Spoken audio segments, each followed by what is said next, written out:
5 tips to create high contrast in your super dwarf projects. Tip 1, selectively breed your super dwarfs.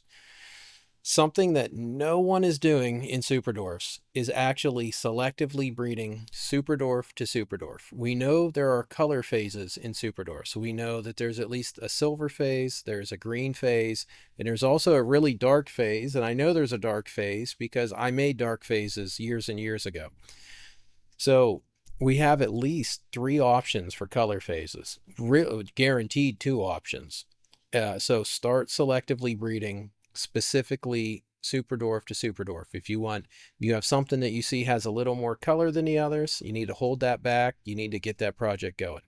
If you see something has thicker black, hold that back, get that project going. Something with really sharp diamonds, black inside the diamonds, aberrant back pattern, anything that stands out in your super dwarf collection, you need to hold back, start selectively breeding for it. That is step 1. I know most people thought I was going to say breed a ternate to your super dwarf for step 1, but no, that's not step 1. Step 1, selectively breed super dwarf to super dwarf. Step 2, when adding morphs, try to use morph or morph combos that already have other locality blood in it.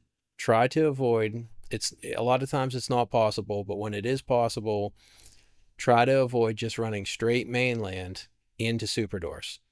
Because if you're trying to get some morph project going, it would just helps tremendously if you can right off the bat get even a little bit of some other locality in there that you know is going to help with color or pattern.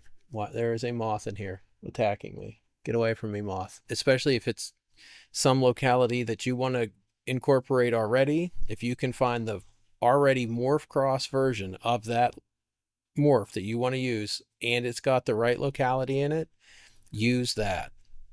It'll set you ahead down the road for when you're adding more percentages for those localities and you're trying to add those locality traits. Tip 3, try to breed for side banding.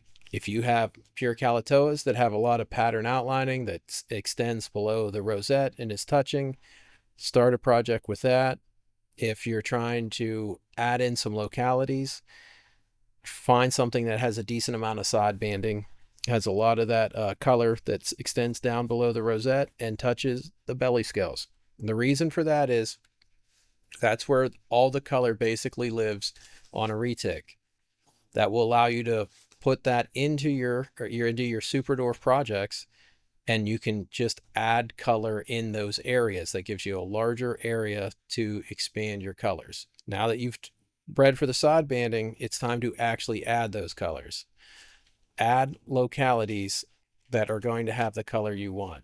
So if you want more reds, you want more greens, you want more yellows, breed for that. So whatever color spectrum you're going for, that's step 4. Once you've incorporated the side banding, much thicker pattern outlining, and created a much larger surface area for the expression of these colors, now you want to try to add the colors. And a lot of times you can do this simultaneously, like a broadband ternate. If you want dark colors, you can get a banded halma.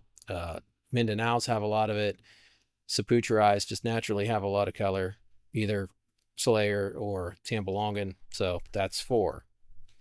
And 5, obviously add black. Like I said, if you see a super dwarf in your collection or you produce something that has a little bit thicker black, hold it back, start trying to add that in. If you're adding localities, anything that's got thicker black, anything that has thicker black will work for this. It doesn't have to be something that one of my localities, it could be a Slayer, it could be Tambalongan. You're kind of limited. You're kind of limited to basically 4 though. You got Slayer, Tambalongan, ternate, and halma.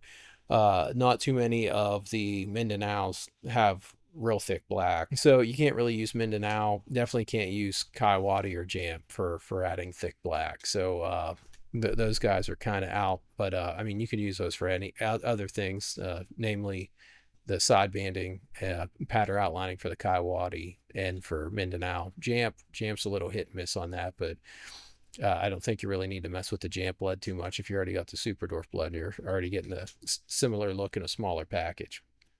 But yeah, that's what I recommend that you do for these.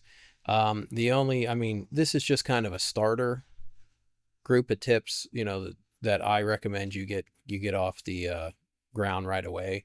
And once you're able to add in some of these traits, you can really start fine tuning them. So if you want more of the yellows and greens, or if you want to go the red route, you're going to have these options. But it's really important, especially for contrast, that you, one, start breeding selectively Superdwarf to Superdwarf to get some of these traits. And the second thing you really want to do is add the localities. That's where you need to really pick for, you want to try to get as many good traits as you can in a single locality. For contrast, the most important thing is actually the side banding, because that's where your color is going to be at, and that's where you're going to be adding as much color as you can, as wide of a color spectrum as you can.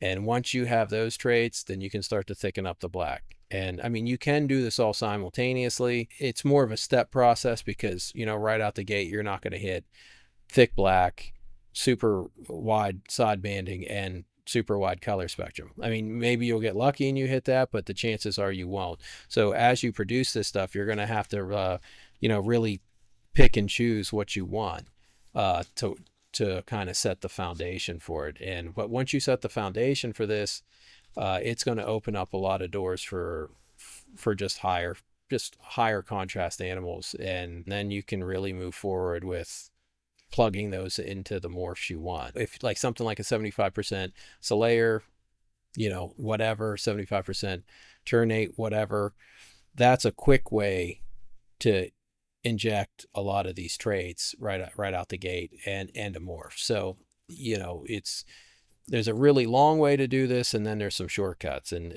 you should take some shortcuts, but I really think, since nobody is actually selectively breeding Superdwarf to Superdwarf, start some projects for side banding, for thick black, for aberrant back patterns. Start all of that stuff because nobody else is doing it, and you'll be way ahead of everybody. Even after your first breeding of selectively breeding for whatever trait, because literally nobody's doing it. So that is my recommendation for 5 tips on how to create contrast in your Superdwarf projects. And it takes 3 things. You need a little bit thicker black, you need a wide side banding / wide decent amount of pattern outlining, and you need color spectrum.